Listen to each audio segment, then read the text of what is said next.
இன்றே டவுன்லோட் செய்து உங்கள் ஃபேவரட் ஷோக்களை என்ஜாய் பண்ணுங்க. நீங்க உங்க அப்பாவுக்கு பிண்டம் வைக்க கூடாது மாமா. நீங்க அப்படியே வச்சாலும் அவரோட ஆத்மா அதை ஏத்துக்காது.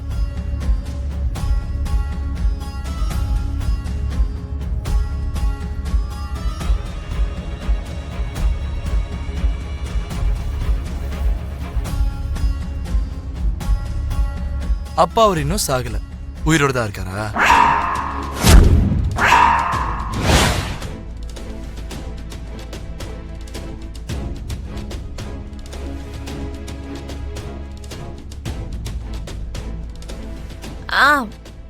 அது உயிரோட தான் இருக்காருன்னு நான் எப்ப சொன்னேன் மாமா? அப்போ அவரோட ஆத்மா ஏத்துக்காதுன்னு இவ்ளோ கன்ஃபார்ம்டா நீ எப்படி சொல்ற?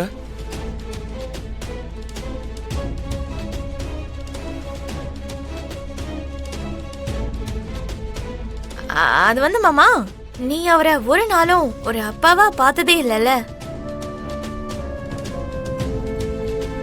நீ அந்த காரியத்தை பண்ணா அவரோட ஆத்மா எப்படி சாந்தி அடையும்னு யோசிச்சு பார்த்தேன் மாமா. இவ்ளோ விஷயங்களை தாண்டி மேல் உலகத்துக்கு எப்படி போவார்னு நினைச்சேன்.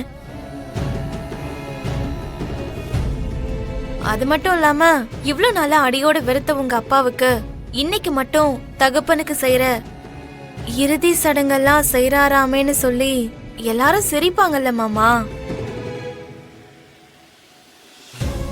அப்படி சிரிச்சாங்கன்னா உங்க மரியாதையே போன மாதிரி தானே அர்த்தம். நீங்க அவமானப்பட்டா நானும் அவமானப்பட்ட மாதிரி தானே. அதனாலதான் மாமா வேண்டான்னு சொல்றேன்.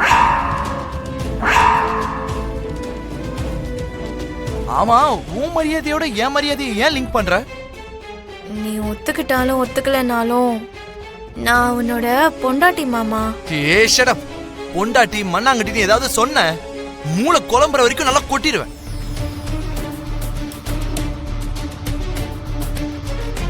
இங்க பாரு, உனக்கு நான் முன்னாடியே சொல்லிருக்கேன், உன் அப்பா மாதிரி ஆளுங்க ஏன் வாசலை மிதிச்சு ரூல்ஸ பத்தி ரெகுலேஷன்ஸ பத்திலாம் என்கிட்ட பேசக்கூடாதுன்னா நான் இந்த காரியத்தை பண்ணிதான் ஆகணும்.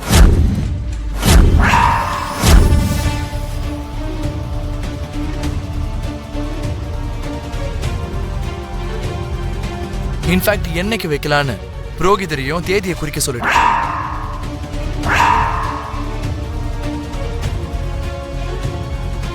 அட்லீஸ்ட் பெத்து தொலைச்ச பாவத்துக்கு எனக்கு ஒரு கடமை இருக்குன்னா இந்த ஒரு இறுதி சடங்கு செஞ்சு அந்த கடைசி கடமையையும் நிறைவேற்றி விட்டுறேன்.